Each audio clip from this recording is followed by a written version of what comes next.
They say Angkor fell in 1431, when Thai armies stormed the gates, looting its temples, driving the Khmer king into exile and despair. For 600 years, this has been the story, told again and again. A glorious empire, crushed by the might of foreign conquest. But what if that story, so widely accepted, is wrong?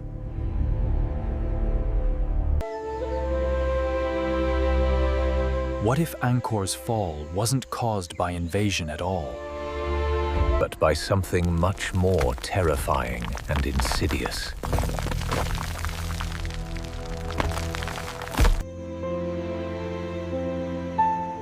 Because when the Thai armies eventually arrived, the once vibrant Khmer Empire was already dead.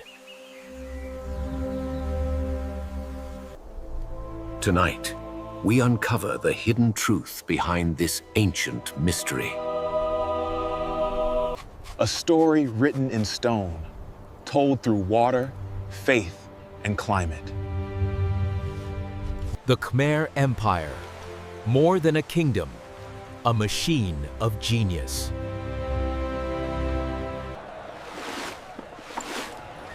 At its heart lay Angkor, one of the largest cities on Earth. 500,000 people living amidst temples and vast inland seas. It was a civilization driven by god kings and engineering. The kings ruled as living gods, their will shaping the land. Each temple, a testament to duty, devotion, and sheer human will. Water was everything, the lifeblood of this colossal empire. Control the water, you control the rice harvest, year after year. Control the rice, you control the people, their very existence. It was a brilliance, a masterpiece of ancient ingenuity. But this hydraulic empire held a deep, hidden fragility. These veins of water demanded constant, tireless maintenance. We need 2 more baskets on the next boat. I can offer a better price for the silk over here. Archaeologists now know the water network was collapsing. Decades before any foreign invasion, signs were clear. Canals silted up, their flow impeded by accumulated debris. Dikes, once sturdy, began to crumble and break apart. The vast barrays, crucial for storage, cracked and leaked. When the rains failed, the once thriving city starved. When the devastating floods came, it drowned in chaos. Each failure in the water system made the next inevitable.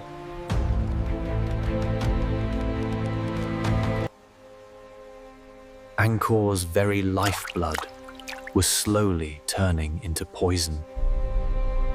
But something even deeper was happening, a shift in belief. For centuries, Khmer kings ruled as living, divine gods. Building temples wasn't mere devotion. It was sacred duty. Stone after stone, temple after temple, built to last forever. They built the cosmos in miniature, a reflection of their faith. Then came Theravada Buddhism, quiet, humble, and subversive. Its teachings challenged the very foundation of royal power. It proclaimed that kings were not gods, but mortal men.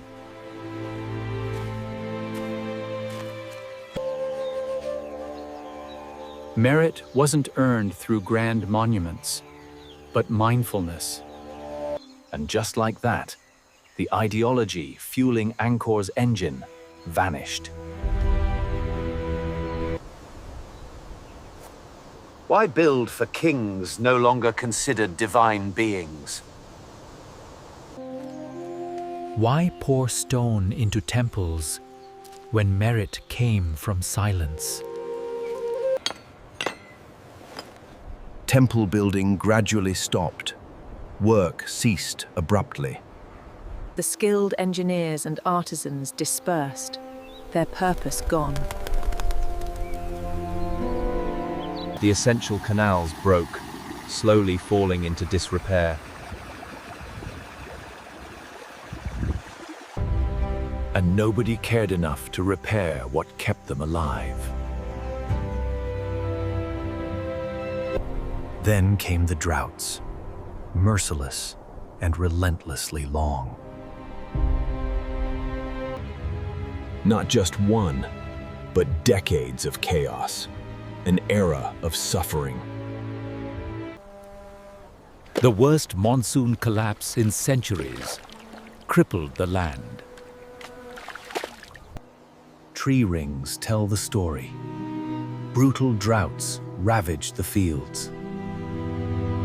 Stalagmites echo the tale, then floods so violent and destructive. They ripped the very earth apart, reshaping the landscape. Angkor's complex hydraulic system wasn't built for chaos. It cracked under pressure, overflowed, and ultimately failed. Fields turned to dust. The vital rice supply vanished completely. People fled the city, seeking survival elsewhere. By the time Thai soldiers reached the city, it was barely there.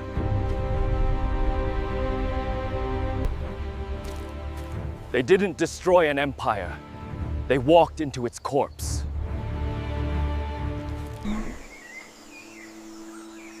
The fall of Angkor wasn't a sudden, violent event. It was a century-long, unraveling, invisible, and unstoppable. An inevitable decline, slow and profound, reshaping its destiny. The Khmer kings moved south, adapting to new circumstances. They rebuilt near modern Phnom Penh, establishing a new capital. And ruled for another 400 years, a remarkable legacy. 4 centuries. The empire didn't die. It simply evolved. Angkor was abandoned, not out of defeat, but practicality. It no longer made sense to stay in the failing city.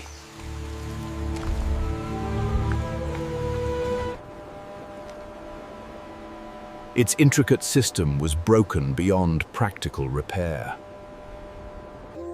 Its ancient faith transformed, beliefs evolved and changed. And its life-giving rivers became dangerously unpredictable.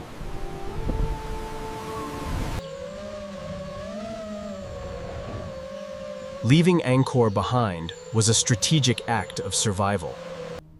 But that nuance doesn't fit into nationalist myths.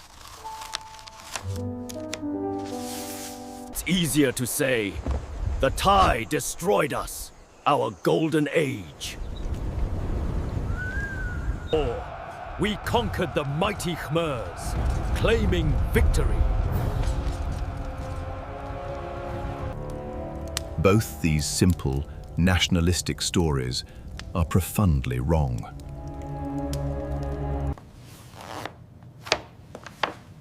The truth, however, is far more disturbing to consider. The empire, in a profound way, destroyed itself from within.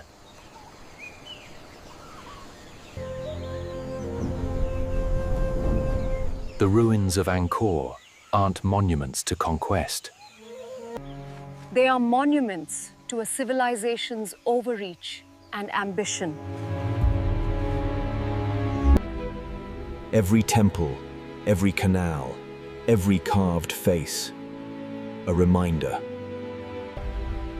A reminder of how fragile greatness, once achieved, truly is.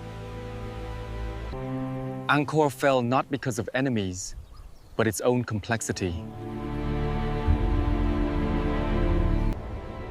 It built a system too complex, too vast to sustain.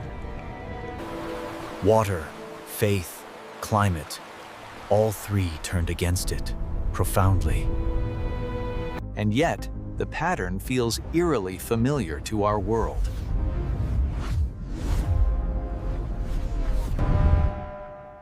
We, too, depend on incredibly fragile systems, interconnected.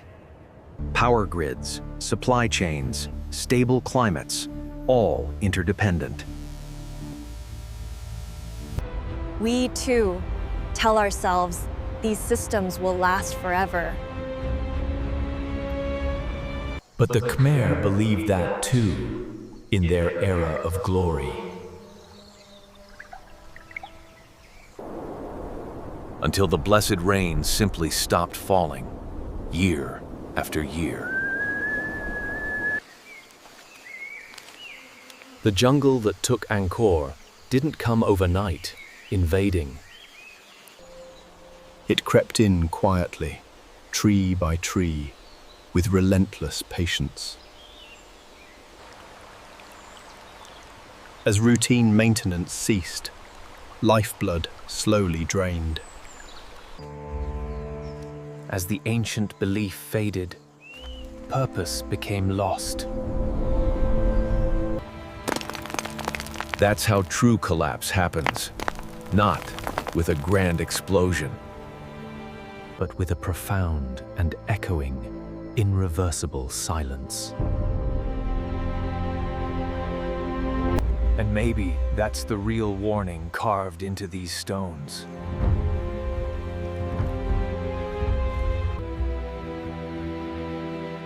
Civilizations don't truly die when they are merely conquered.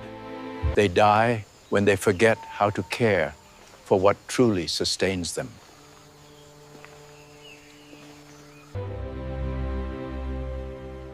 So when you look at Angkor Wat, don't just see beauty now. See the ghost of an empire that warned us centuries ago.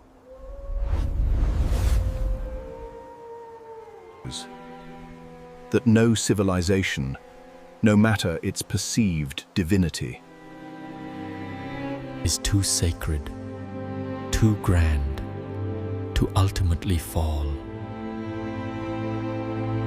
Imagine Angkor at its zenith, a vibrant heart of Asia.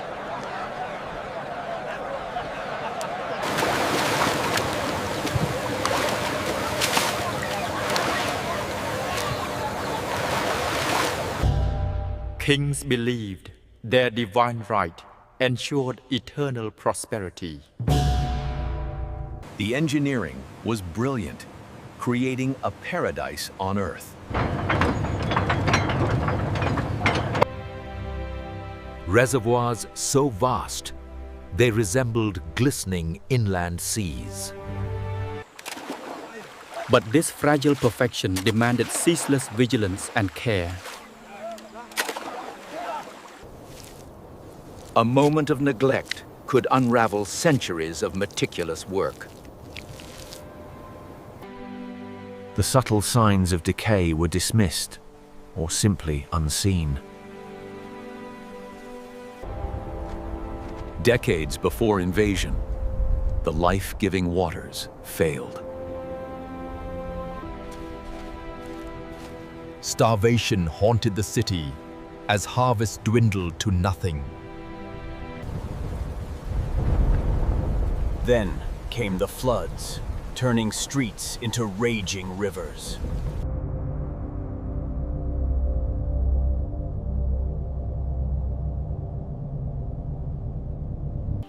Theravada Buddhism offered a new path, inner peace.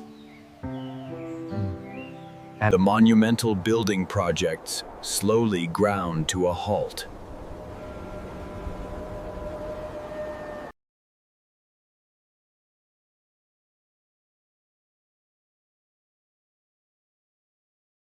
The engineers and laborers, without commissions, dispersed.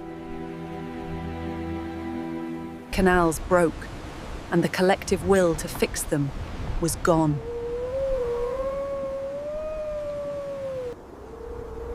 Then came climate chaos, brutal droughts, endless heat.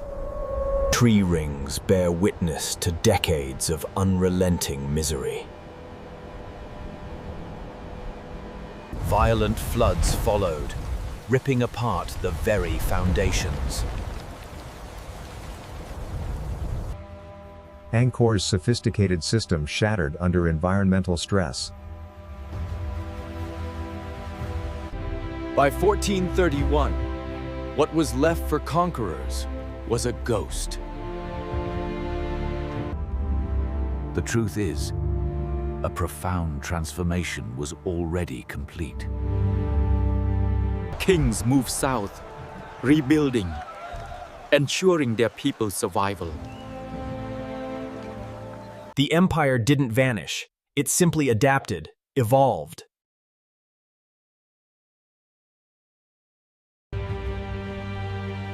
Angkor was abandoned, not out of defeat, but wisdom. Its intricate system failed, irreparably broken, a fatal flaw.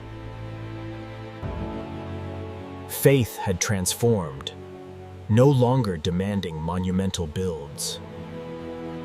The very rivers, once life-givers, became dangerously unreliable.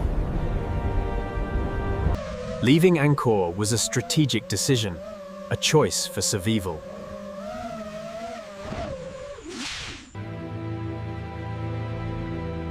This complex nuance often clashes with nationalistic myths. Easy narratives. The Thai destroyed us, or we conquered them. Both versions are wrong, masking a deeper, unsettling reality. The unsettling truth: the empire destroyed itself internally. The ruins of Angkor are not monuments to conquest. They are enduring monuments to unchecked ambition and overreach. Angkor built a system too vast, too complex to sustain. Water, faith, climate, all turned against its very existence. And yet, this ancient pattern feels disturbingly familiar. We, too, depend on incredibly fragile, interwoven systems. Power grids, supply chains, stable climates, all precarious. We assure ourselves they'll last forever, unchanging and secure. But the ancient Khmer believed that too, in their divine cities. Until the rain stopped falling, and silence claimed their world.